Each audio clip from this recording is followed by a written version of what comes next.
Okay, this afternoon we're going to be getting a real serious treat. Well, it's not really a treat, it's really history. And why I'm asking you to give us a few minutes is because I know you're one of those historical characters. First of all, tell me how long you've been playing this music, and how did it get you started, and come out of Brooklyn. This is Bebop Brooklyn, so give us a little background. Well, I've been playing this music for 43 years professionally. My dad was a legendary drummer. He was part of the Earl Garner Trio. He was a drummer with Dinah Washington, the Patty Page television show, Sal Mineo, Frankie Lane. He also was with Gene Ammons and a host of other folks.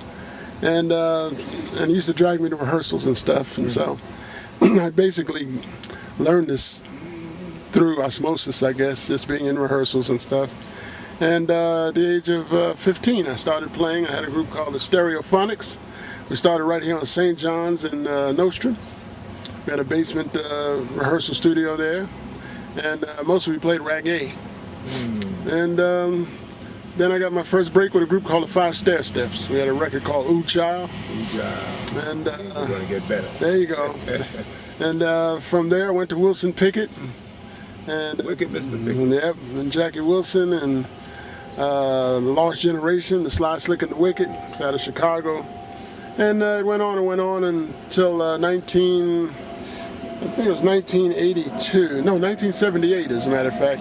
I got a call to do a show called The Wiz.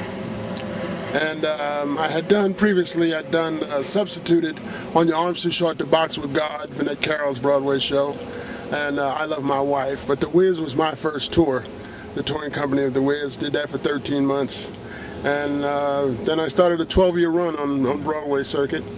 And then from there, I came home from doing Dreamgirls on the tour. And started working with a young lady named Sandra Reese Phillips. She had a show called The Late Great Ladies of Blues and Jazz. There was a sax player by the name of Ed Pezant, who said to me, man, if Lionel Hampton ever heard you play drums, he'd hire you in a minute. And I was like, yeah, right, Lionel Hampton, sure, whatever. And 3 years later, Ed called me up and said, Hamp's gonna call you. And he did. And I spent 20 years with that band. I'm still with the band. So you stayed with the Lionel Hampton's band until he passed on, and then the band continued on. That's correct. And I'm also touring with the Cab Calloway Orchestra and with the occasionally with the Duke Ellington Orchestra.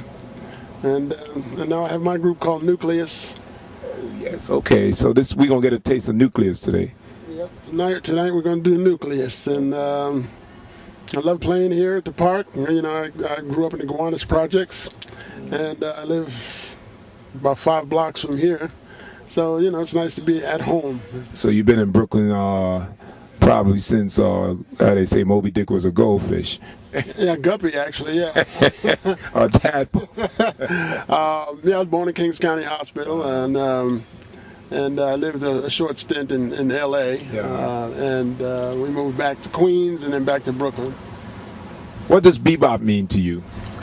Bebop. Bebop is a unique region of jazz that, in my opinion, is a little beyond my reach. It's where the upper echelon hang out. But you're constantly reaching in your music. Yeah, going for that, you know. And I've been blessed to be around Miles Davis, to be around Dizzy, the cats who really created bebop. Yeah. And Lionel Hampton wasn't into bebop. He was in the big band, which is a whole other thing, But there were boppers within his big band. Yes, I mean, everybody's been in his band, everybody who's anybody, you know. And so it's been a blessing all the way around and a learning experience for me. What do you tell the young cats today that's first experiencing this music? Well, learn to respect it. It's not like, it's not like a fad type of thing. Jazz is, I consider it a religion. You know, I consider it a way of life. It's a social statement that has really stood the test of time, although there are times when it's not as popular. It seems to be having a resurgence now, but it never dies. You know, it keeps going. It's like You know, it's like religion. It's always going to be there. You know, a new transformation. Yeah, you know, and then you get the young lions that come up and kind of redefine it to meet their own satisfaction, and so I tell the new cats, you know, learn to respect the music, learn the music, you know, really learn it. Learn where it came from, learn about the forefathers who brought it up here, know the history. You got to know the history in order to move the history forward. We've been talking to Wally Gator, Watson, Bebop Brooklyn. We're here on our favorite spot in Brooklyn, which is the Triangle Park, Ron McNair Park.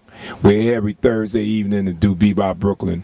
And I want to just thank Brother Watson for bringing us this opportunity, for giving us a chance to hear a little bit of his history. And as you can see, Nucleus is almost a formulation of all that rich history and all that, as he says, the DNA that his dad passed on to him, and those great musicians that came in his company. Peace.